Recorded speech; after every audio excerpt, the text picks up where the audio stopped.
Well, I've just picked up the new Kia Niro GT line EV, and a lot of people ask me, well, why don't you drive the cars more in these videos? Why is that just on YouTube? Well, here we are driving the car. So this is a $72,000 Kia.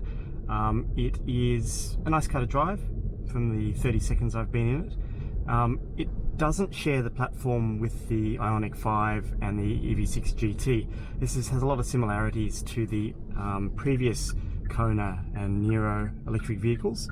So it's got the same 64 kilowatt hour battery.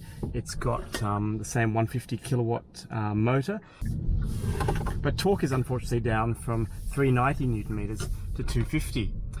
It also charges at 80 kilowatts, so it's similar to the BYD Atto 3 or I think the MG ZS EV. It's not as fast as other EVs charging on the market, but you will get 400 kilometers range out of this car, and that's what we're going to test this week.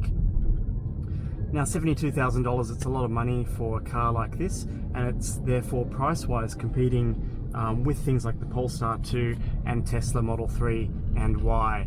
So what we're going to see is whether this car is actually worth the money or not. And one of the big things with this is that it drives like a regular Kia, which is to say it's nice. And I think this is a car that's really going to appeal to people who don't want the Tesla software focused approach and who want something that is a little bit more Kia car-like, in the same way that the Toyota BZ4X is clearly targeting existing Toyota customers.